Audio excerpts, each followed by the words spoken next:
இன்றைக்கி பசலைக்கீரை போட்டு சாம்பார் பண்ண போகிறேன். பசலைக்கீரை வேக வச்சுருக்கேன், நல்லா வேக வைக்கும். தண்ணி ஊற்றி வேக வச்சுருக்கேன். பருப்பு பூண்டும் குக்கரில் போட்டிருக்கேன். சின்ன வெங்காயம் 2 தக்காளி பழம் நறுக்கி வச்சுருக்கேன், காட்டுறேன். பசலைக்கீரை வந்ததுக்கப்புறம் காணும். புளி கரைச்சி வச்சுருக்கேன். புளி ஒரு நெல்லிக்காய் சேர்த்து ஊற வச்சுருக்கேன், காட்டுறேன். பாருங்கள், தேங்காய் இது மாதிரி அரை மூடி தேங்காய் நல்லா நெய்ஸாக அரைச்சி வைக்கணும். பாருங்கள், கீரை வந்துட்டு வருது. பசலைக்கீரை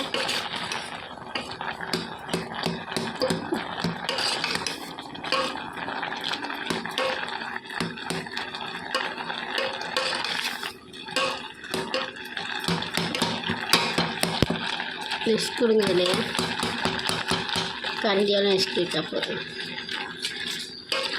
தண்ணி கொஞ்சம் வச்சுட்டு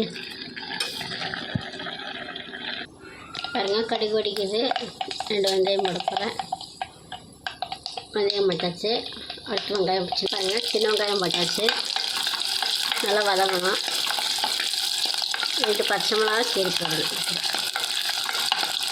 பச்சை மிளகா அரைச்சி பாருங்கள், வெங்காயம் வதங்கிட்டு இருக்குது. பச்சை மிளகாவும் போட்டாச்சு. அடுத்து 2 பழுத்த தக்காளி போட்டோம். தக்காளி நல்லா வதங்கணும், சொப்பு மாதிரி வதங்கணும். இது கடைசியில் உப்பு போட்டால் போதும். தக்காளி வாங்குறதுக்கு மட்டும் கொஞ்சம் உப்பு வேணும். பாருங்கள், பருப்பும் பூண்டு நல்லா வெந்தாச்சு. தக்காளி வெங்காயம் நல்லா வதங்கணும்.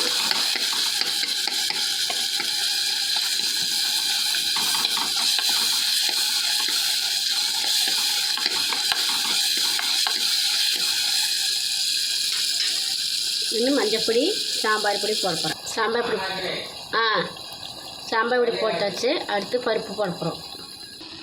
பருப்பு போட்டாச்சு. பருப்பு ஒரு கொதிக்குது. அடுத்து கீரை போட போகிறோம். அடுத்து புளி கரைச்சி விட போகிறோம்.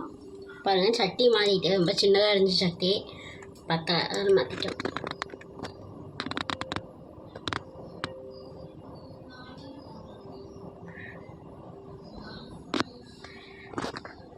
புளியும் கரைச்சி விட்டாச்சு, கொதிக்கிட்டோம்.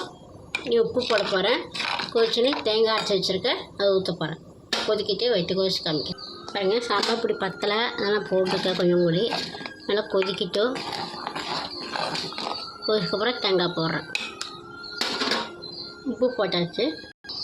பாருங்கள், கொதிக்குதா? கொதிக்காது. தேங்காய் போட போகிறோம். தேங்காய் போட்டு கலக்கிட்டு காமிக்கிறேன். பாருங்கள், தேங்காய் போட்டிருக்க, கொதிக்குது. கொதிச்சதுக்கப்புறம் காமிக்கிறேன். தாளிப்பு எல்லாம் போட்டாச்சு. பாருங்கள், பாலக்கீரை ரெடி. லைக் பண்ணுங்கள், ஷேர் பண்ணுங்கள், கமெண்ட் பண்ணுங்கள், கீழே மெசேஜ் பண்ணுங்கள்.